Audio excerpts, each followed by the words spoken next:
guys? Welcome to another episode of Evolve. I am your host, Monette Brann-Natta, and I'm so happy to have you joining me today to share some energy. I want to talk today about living your life in full. And my guest today has lived her life in full, and I think has a few things to teach us. But before I introduce you to Sally, I want to tell you how I got to know Sally.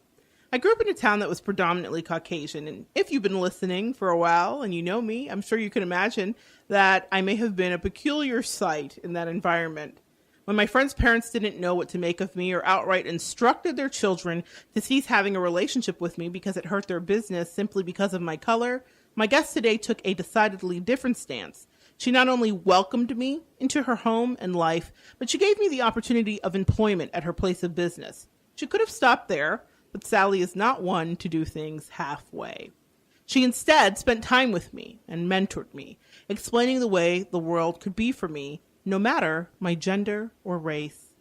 Maya Angelou often talked about a watershed moment in her life when a woman, a teacher in her town, took time to mentor her.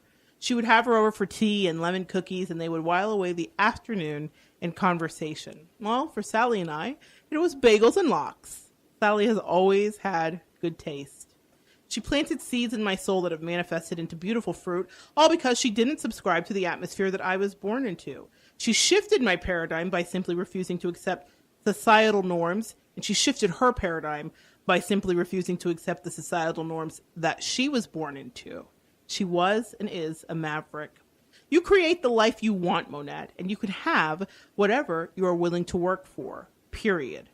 You see, Sally came of age in a cultural revolution with words swirling in the lexicon about peace, love, and free love, and no war. Sally incarnated into a life that was honestly built to accommodate a woman that looked like her, that being a blonde-haired, blue-eyed, gorgeous Southern woman of a debutante ilk. But she chose to break free of those confines at every step in her life. From the wisdom of her mother's bosom, she took in strength and exhaled the toxicity of her time, a toxicity of oppression that limited a woman's role to the restricted ambitions of the men that surrounded them. The way she looked was Sally's cross to bear. We all have a cross to bear. In spite of this, she figured out new ways to maneuver in a world that hadn't caught up to her progressive stance. Sally is a genius. I don't mean that in a figurative sense, folks. I mean that Sally is an actual tested genius. She's a gifted musician and a businesswoman who has utilized her quick wit to be at the apex of technology and finance as a woman in the 70s and 80s when that simply was not done.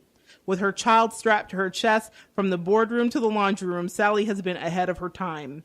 From donning orange vests to help women through the picket lines of protesters at women's clinics to a stint in the 90s where she worked with the CIA and Homeland Security, her life truly reads like a novel. But today she's here to enlighten us about a couple of chapters. Sally has taught me that you dive into life and you figure out how to do it as you go. You do not say no when an opportunity presents itself. I am confident that before the show is over, Sally will have taught you something invaluable too.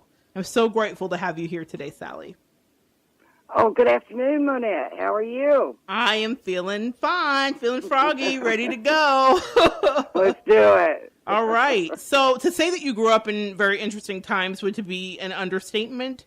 I've given a bit of backdrop to the listeners, just a tiny drop here in the bucket about your life. But can you tell us a little bit more? Sure. I grew up during the Vietnam and Cold Wars. At school, we would practice duck and cover in the event of a nuclear war. Cuba actually had a nuclear missile pointed at us, so the threat was very real. Unlike today, the Vietnam War was televised live every night on the news. They even showed actual killings and bombings. Every day, even as a child, I could feel the tension in the air. All my brothers and all their friends were worried about the draft and that their number would be called. So there was always this fear that if they called their number, it was a death sentence. All three of my brothers were the right age for the draft.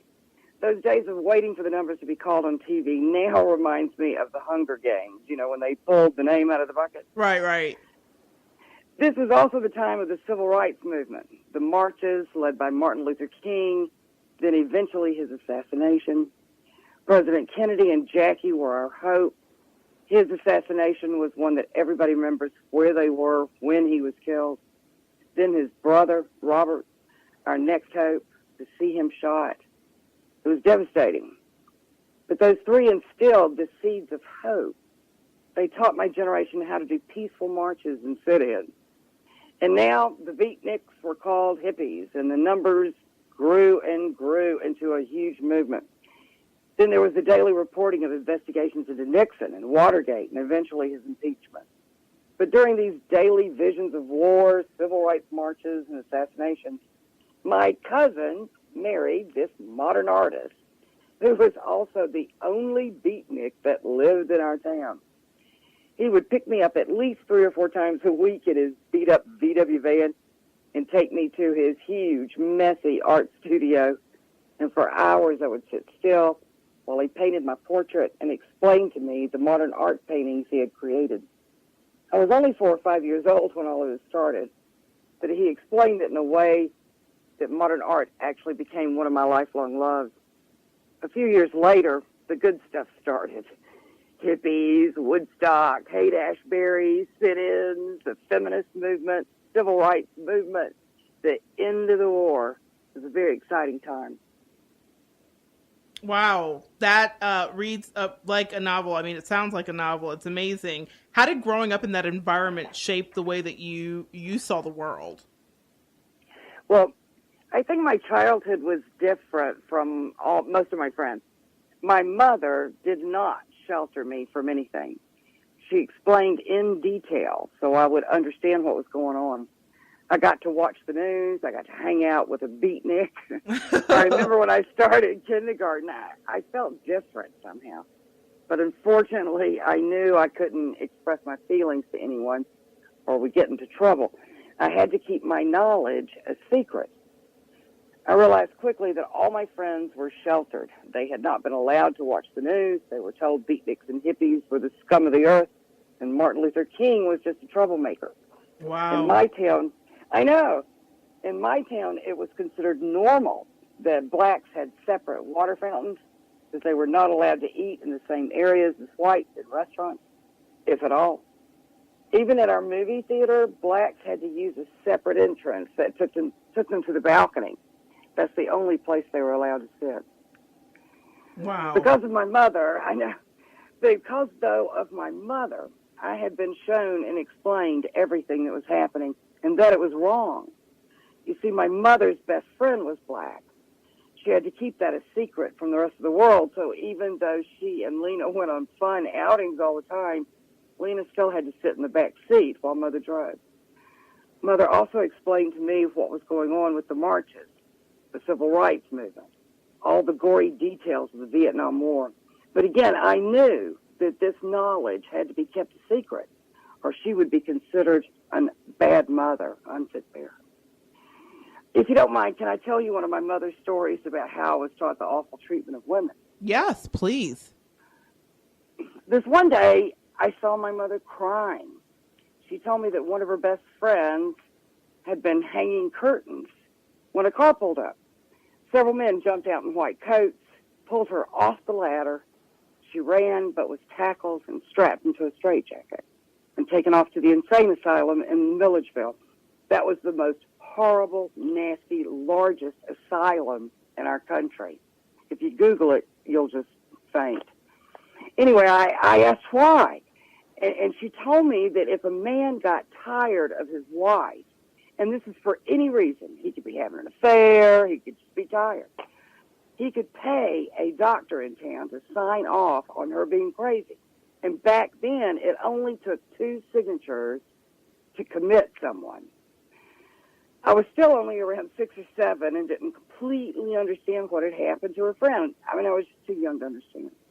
So one day, she announced we were going to a hospital to visit a friend. We drove the long way to Milledgeville and pulled into this big, long driveway. It had huge grounds. And there were men and women that didn't have on any clothes except those stupid hospital gowns, you know, that are open in the back. Yeah, yes. Some were drooling, some were dirty, They had like wild eyes, you know, and messy hair. My eyes were opened. I was in shock. I couldn't even breathe. We parked, and then we walked past more crazy people, more, you know, crazy-looking people, and I literally almost threw up. When we walked inside, the walls were this ugly green color, and the paint was peeling. We had to walk past women rocking baby dolls and men walking in small circles over and over. It was like a horror movie. I remember walking into this small, dirty room where Mother's friend was sitting on a small cot, just staring into space. Of course, by this time, I understood exactly the injustice against women my mother was trying to explain to me, and also the great importance of keeping my mouth shut concerning the knowledge that I gained. Opening your mouth about injustices was the most dangerous thing I could do for my mother. So, well, not only did she show me these injustices, she also showed me the fun side of life that none of my other friends got to see. Like what? What did she show you? Well, okay. One day my father announced we were going to do a cross-country trip. It was fantastic. It was the most awesome trip. We went, you know, to all these different states. And we ended up in San Francisco. Now, this was 1969. I was 13 years old, and it was the height of the hippie movement, and San Francisco was its heart. I remember we turned down this street called Haight, and it was on the corner of Ashbury. That's when I learned that Haight-Ashbury was actually two different streets. I didn't know that. So you were actually at the epicenter of Haight-Ashbury. I am.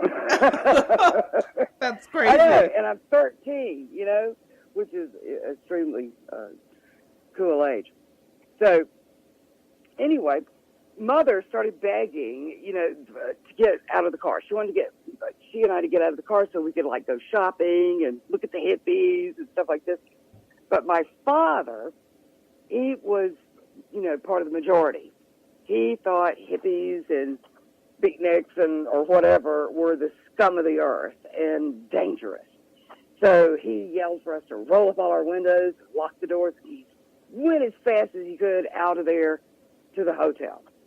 We were in the hotel, and after about an hour, my mother announced to my father that she needed some things from the drugstore and that she was going to take me. So, he told us to be very careful, and he talked through the key. Well, when we got in the car, she winked at me and announced that we were going to visit one of her girlfriend's sons that was an artist. She drove us straight into the Haight-Ashbury district and parked the car. Nicely done, Mom. I know. She was awesome. We walked up some stairs and entered this loft, and there were hippies smoking pot in one room. I didn't even know what pot was at the time. That's where I learned it. And musicians playing folk music at another. But my absolute favorite room was this big room, and all the walls were covered with canvas.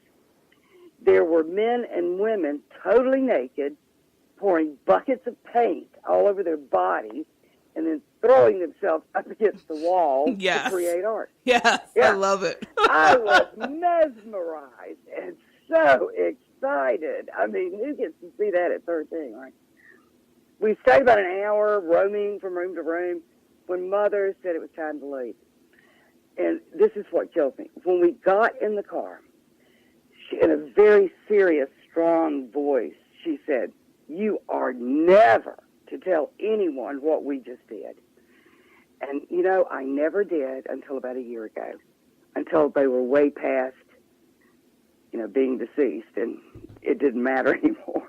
I finally started telling people about it.